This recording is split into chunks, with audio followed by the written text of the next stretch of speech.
কিয়ামতের মাঠে 5টা প্রশ্ন হবে অতিরিক্ত। কবরের 3টা প্রশ্নের পরে কিয়ামতের মাঠে আরো 5টা অতিরিক্ত প্রশ্ন হবে। প্রথম প্রশ্ন হচ্ছে, তোমার সারা জীবন কোন কাজে ব্যয় করেছো? দ্বিতীয় প্রশ্ন স্পেশালি আবারও যুবকদের জন্য, যে তোমার যৌবন কালটা তুমি কোন কাজে ব্যয় করেছো? তৃতীয় প্রশ্ন হচ্ছে, কোন পথে সম্পদ উপার্জন করেছো? 4 নাম্বার, কোন পথে সম্পদ ব্যয় করেছো, খরচ করেছো? আর 5 নাম্বার হচ্ছে, ইলম অনুযায়ী আমল করেছিলে কিনা। এই 5টা প্রশ্ন স্পেশালি কিয়ামতের মাঠে করা হবে প্রত্যেক ব্যক্তিকে। এর উত্তর না দেয়া পর্যন্ত কোনো মানুষ এক পা সামনে যেতে পারবে না, এক পা পিছনেও আসতে পারবে না। আমরা কি প্রস্তুত? তার আগে 3টা প্রশ্ন কবরের। শোয়ানোর সাথে সাথেই মানুষ যখন চলে যাবে, এই মাইয়েত মানুষের চলে যাওয়ার পায়ের খসখস শব্দ শুনতে পারবে। সায়েন্সকে জিজ্ঞাসা করেন এর ব্যাখ্যা কি? সায়েন্সের দৌড় শেষ। যে সায়েন্সকে আমরা বানিয়েছি এখন জ্ঞান অর্জনের প্রধান মাধ্যম।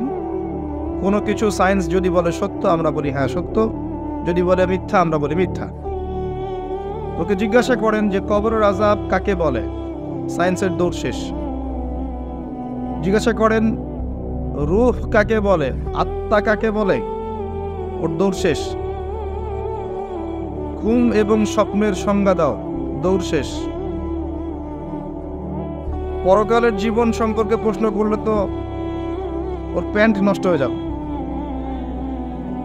আমরা এখন জ্ঞানের সংজ্ঞা বানিয়েছি এমন যে এই পরীক্ষা নিরীক্ষা, যুক্তি, দর্শন, বিজ্ঞান দিয়ে যা প্রমাণিত হবে সেটাই জ্ঞান, এর বাইরে কোনো জ্ঞান নাই। এটা একটা শিরকি দর্শন। এই শিরকে নিমজ্জিত হয়ে আমরা জ্ঞান অর্জন করছি।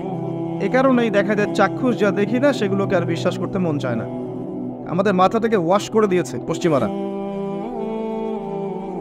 তো সবকিছুকে আপনি পরীক্ষা নিরীক্ষা পর্যবেক্ষণে প্রমাণ করতে পারবেন না। একজন প্রশ্ন করছে, জান্নাত জাহান্নাম তো বিজ্ঞান আবিষ্কার করতে পারে নাই, তাহলে জান্নাত জাহান্নামের কি অস্তিত্ব আছে? উত্তর হচ্ছে, জান্নাত জাহান্নাম বিজ্ঞান আবিষ্কার করতে পারে নাই, এটা বিজ্ঞানের ব্যর্থতা, জান্নাত জাহান্নামের ব্যর্থতা নয়। জ্ঞান অর্জনের মানদণ্ড ঠিক করেন। প্রশ্ন করা হবে, মাইয়েত শুনতে পারবে যে মানুষ চলে যাচ্ছে হেঁটে হেঁটে। 2জন ফেরেশতা আসবেন যাদের ব্যাপারে অন্যান্য হাদিসে বর্ণিত আছে। প্রথম প্রশ্ন করা হবে, তাকে উঠিয়ে বসানো হবে, মান রব্বুক, কে তোমার রব? পৃথিবীতে কেউ যদি শিরিক করে থাকে এবং শিরিকরত অবস্থায় মৃত্যুবরণ করে বিনা তওবায়, সে উত্তর দিতে পারবে না কে আমার রব। মান রব্বুক উত্তর তারাই দিতে পারবেন ইনশাআল্লাহ যারা পৃথিবী